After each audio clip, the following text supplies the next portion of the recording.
1986년 5월 16일 미국 와이오밍주의 작은 마을 코크빌.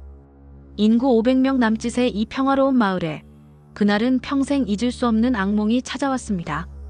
평온했던 아침이 지나고 점심시간이 막 끝나갈 무렵 한 남자가 초등학교 정문을 향해 비장한 표정으로 걸어왔습니다. 그의 이름은 데이비드 영. 과거에는 이 지역의 법과 질서를 수호하는 전직 보안관이었지만 퇴직 후 그의 삶은 급격한 변화를 겪었습니다. 세상에 보이지 않는 질서와 음모를 탐구하는 음모론에 심취하고 이성보다는 직관과 초월적인 현상을 맹신하는 신비주의에 깊이 빠져들었습니다. 그는 기존 사회의 부패와 타락을 혐오하며 오직 자신만이 순수한 사회를 건설할 수 있다는 극단적인 망상에 사로잡히게 됩니다. 이러한 왜곡된 신념은 그를 파괴적인 계획으로 이끌었습니다. 아내 도리스 영 역시 남편의 망상에 동조하며 그와 함께 끔찍하고 비현실적인 범죄 계획을 세웠습니다. 그들의 최종 목표는 바로 코크빌 초등학교 전체를 인질로 잡고 자신들만의 새로운 질서를 강요하는 것이었습니다. 데이비드 영은 한때 코크빌의 지역사회를 지키던 존경받는 경찰관이었으나 특정 사건으로 인해 비행이 드러나 해고된 후 그의 정신 상태는 더욱 불안정해졌습니다. 그는 세상의 종말이 다가오고 있으며 오직 자신만이 선택받은 자들을 구원할 수 있다고 굳게 믿었습니다. 이러한 믿음은 그를 여러 극단적인 혐오단체들과 교류하게 만들었고 그들의 사상을 흡수하며 더욱 광신적으로 변해갔습니다. 그는 고도로 복잡한 수학적 공식을 통해 죽음을 초월하고 환생할 수 있다는 기이한 신념을 가지고 있었습니다. 그의 계획은 인질들을 새로운 세상, 즉 그가 생각하는 용감한 신세계로 데려가 자신이 그곳의 통치자가 되는 것이었습니다.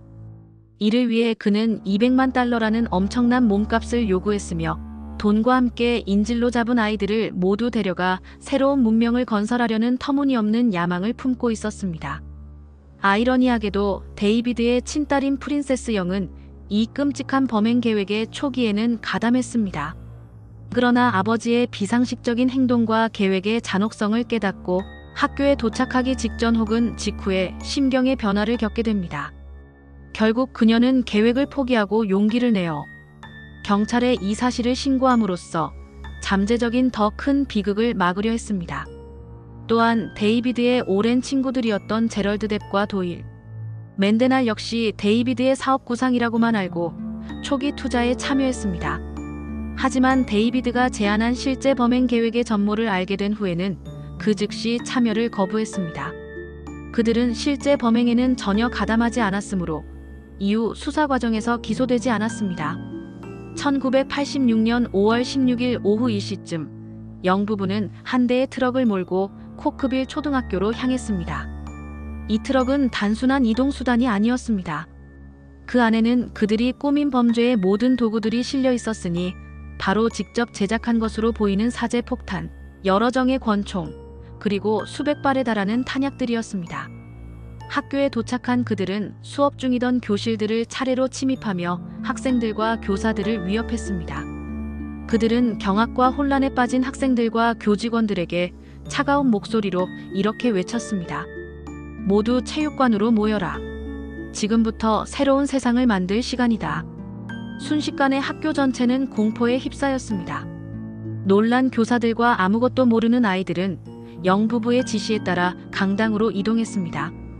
공포에 질린 채 강당으로 몰려드는 발걸음 소리만이 학교 복도를 가득 채웠습니다. 결국 초등학교의 강당 안에는 136명의 어린 학생들, 그리고 18명의 교직원 및 성인들이 갇히게 되었습니다. 총 154명에 달하는 사람들이 영 부부의 인질이 된 것입니다. 그 강당 한가운데에는 섬뜩한 존재감을 드러내는 거대한 폭탄이 놓여 있었습니다. 무려 23kg에 달하는 엄청난 양의 폭약이 담긴 이 폭탄은 그 자체로 죽음의 그림자를 드리우고 있었습니다. 폭탄의 기폭장치는 도리스 영이 직접 들고 있던 끈에 연결되어 있었습니다. 그 끈이 어떤 이유로든 풀리는 순간 강당 안에 있던 모든 생명이 흔적도 없이 사라질 예정이었습니다. 어린 아이들은 공포에 질려 울음을 터뜨렸고 일부는 주저앉아 흐느꼈습니다. 교사들은 패닉에 빠진 아이들을 진정시키기 위해 필사적으로 애썼습니다. 이 절체절명의 순간에도 교사들은 아이들을 보호하려 노력했습니다. 그들은 아이들의 주의를 돌리기 위해 영화를 보여주거나 게임을 시도하고 함께 기도하거나 책을 읽어주는 등 온갖 방법을 동원했습니다. 데이비드 영은 자신의 손목에 폭탄의 기폭장치를 연결했습니다. 그리고 자신의 팔을 조금이라도 움직이면 폭탄이 터질 것이라고 위협하며 인질들을 공포에 떨게 했습니다. 2시간 반이라는 길고 고통스러운 대치가 이어졌습니다. 도리스 영은 극도로 흥분한 상태로 "우리는 모두 천국으로 갈 거야" 라고 광신적으로 외치며 상황을 더욱 위태롭게 만들었습니다. 강당 안의 분위기는 절망과 체념으로 가득 차 있었고 모두가 최악의 순간을 예감하고 있었습니다. 그러나 바로 그때 누구도 예상치 못한 일이 벌어졌습니다. 폭탄의 기폭장치에 이상한 조짐이 나타나기 시작했습니다.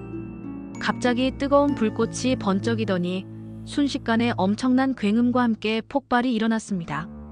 쾅! 강당 전체를 뒤흔드는 폭발음과 함께 맹렬한 불길과 자욱한 연기가 순식간에 교실을 집어삼켰습니다. 폭탄의 위력으로 미루어 볼 때 그 안에 있던 154명의 모든 사람들이 그대로 사라졌어야 했습니다. 그러나 믿을 수 없는 일이 벌어졌습니다. 놀랍게도 어린아이들 단 한 명도 사망하지 않았습니다. 더군다나 대부분의 인질들은 생명을 위협할 만한 심각한 부상이 아닌 경미한 화상만 입었을 뿐이었습니다. 폭발의 중심부에서 직접적인 충격을 받은 도리스 영은 그 자리에서 즉사했습니다.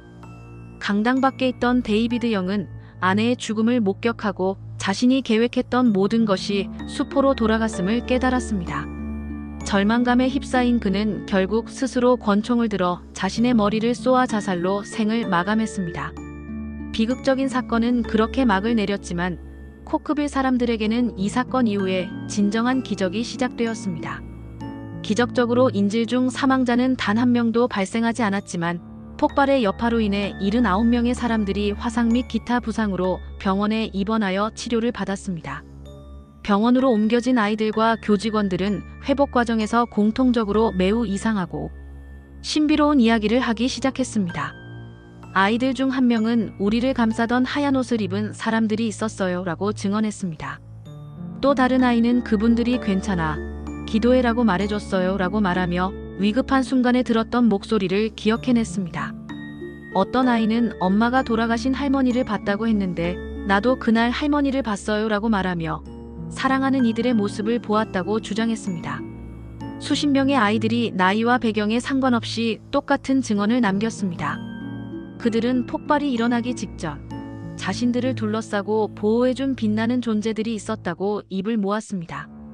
이 존재들은 아이들에게 두려워하지 말고 기도를 하도록 이끌었으며 그 순간 온몸을 감싸는 듯한 따뜻한 보호막을 느꼈다고 설명했습니다.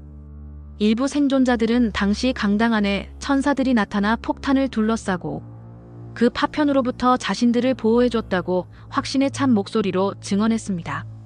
사건을 조사한 전문가들은 폭발의 형태를 분석하고 원인을 규명하려 했지만 과학적으로 설명할 수 없는 미스터리에 직면했습니다.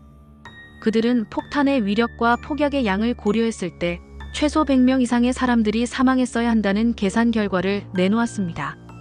그러나 현실은 달랐습니다. 더욱 놀라운 것은 강당 중앙에 놓여있던 책상과 다른 물건들이 폭발에도 불구하고 마치 보이지 않는 단단한 벽에 막힌 듯 거의 온전한 형태로 남아있었다는 사실입니다. 폭탄 처리반 전문가들조차 이 현상을 설명할 수 없었습니다. 그들은 폭탄이 왜 주변으로 파괴력을 분출하지 않고 마치 에너지가 위쪽으로만 솟구친 것처럼 터졌는지에 대해 어떠한 과학적 설명도 제시하지 못했습니다. FBI는 이 사건에 대한 조사를 진행했지만 결국은 우연히 기폭장치가 불완전하여 폭발이 제대로 이루어지지 않았다는 다소 미흡하고 개운치 않은 결론을 내렸습니다. 그러나 그날의 생존자들은 FBI의 공식 발표에 동의하지 않았습니다.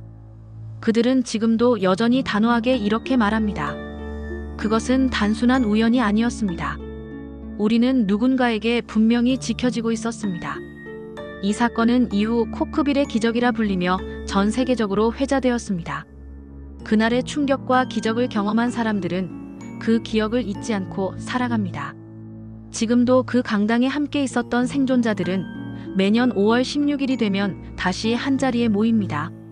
그들은 서로의 생존을 축하하고 그날의 기적에 감사하며 함께 기도를 올립니다.